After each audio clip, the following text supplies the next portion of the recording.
Hello friends, my name is Miss Richardson. I'm the teaching and learning coach here, and I'm going to read chapter 14 to you.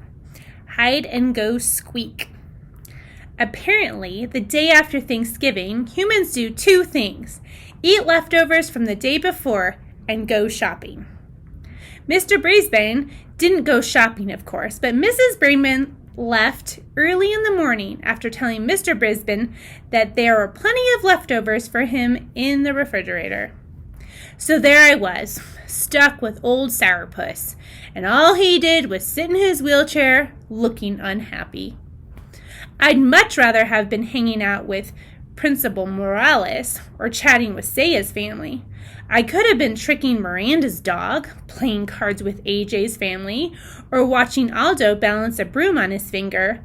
But no, I was watching a sad and grouchy old man act sad and grouchy. I could have just settled in for my nap, but I remembered what Mrs. Brisbane had said. This man had to get out of his cage. Out of your cage! I squeaked out loud without realizing it. Quiet, you little rat, Mr. Brisbane growled at me. Then he wheeled over to the front window and stared out. Okay, if he wasn't going to get out of his cage, then I'd get out of mine, because I had a new plan. Mr. Brisbane didn't notice me open the lock that doesn't lock. He didn't see me scamper out of the cage, across the table and onto the couch. He wasn't aware that I leaped down to the floor. He didn't even think about me until I stood in the middle of the living room and said, "Catch me if you can!" I know he only heard me squeaking, but I sure got his attention. He was as surprised as could be to see me there. How did you get out? And how am I ever going to get you back in? He rolled towards me. Come on, get back in. He rolled towards me again. Come on, whatever your name is. Let's get back in that cage. I let him get just close enough to reach me. He bent forward, cupping his hands, but just as he reached out to grab me, I dashed over to the opposite side of the room. You little rat, he said. You can't outsmart me. He rolled over to the closet and took a baseball cap off the hook. Again, he approached me and I let him get almost within arm's reach.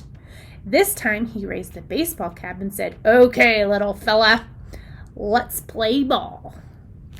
We'll see about that, I squeaked as I bustled off to the living room. We quickly established the rules of the contest. 1, I would stay out in the open in places he could reach in his wheelchair.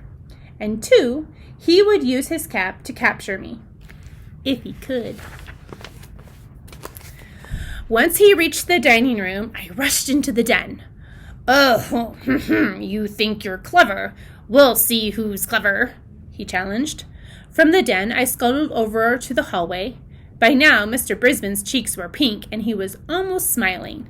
You're smart, but you won't win this one. This time, I let him get the cap within a whisker of capturing me, just to keep the game interesting. Then I scurried back to the living room, but before he followed me, Mr. Brisbane slammed the bedroom, and guest doors. Aha! He was limiting my range of possibilities. Pretty cunning. In the living room, I decided to make a bold move. I hid under the couch.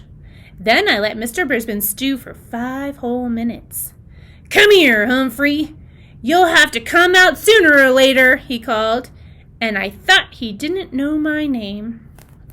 He shook the curtains and pushed the chairs to see if he could rouse me out.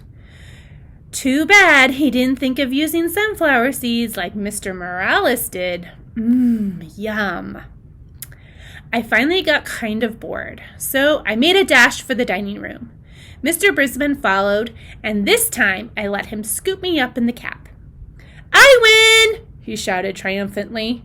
He was beaming with pride as he stared down at me.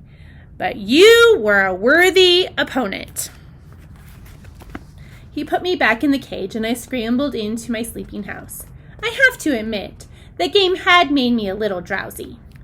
I don't think it was very long before Mrs. Brisbane returned, carrying several shopping bags full of packages. "What happened, Bert?" she asked when she saw her husband. "Nothing," he said. "But your face is all rosy. You look different. And you're wearing a baseball cap," she said. "Sit down, Sue," he answered. "I'll tell you all about it." He told her every detail of our match, chuckling and swinging his cap back and forth. "I guess there are some things I can still do," he said. "Now, how about a game of gin rummy?" Mrs. Brisbane was almost speechless. "Okay," she said, starting to get up. Mr. Brisbane waved her away with his cap. "I'll get the cards. You just sit." As he wheeled into the den, Mrs. Brisbane turned to me and quietly said, "Thank you, Humphreys." Mr. Brisbane didn't frown the rest of the day and evening, except when Mrs. Brisbane beat him at cards. The next morning, which was Saturday, she couldn't even find her husband. "Where could he be?" she asked me. "He hasn't left the house in months." A minute later, he came into the house from the garage, his lap full of boards and bricks and things. "I've got an idea for our friend Humphrey," he said. Mr. and Mrs. Brisbane spent most of the rest of the day building an obstacle course on the coffee table in the den. They lined up boards along the side, so I couldn't stray too far. And then they set up things for me to climb over and climb under, like bricks with holes to hide in and big cardboard tubes, and Mr. Brisbane constructed a series of ramps for me to climb. Oh, we had a wonderful day.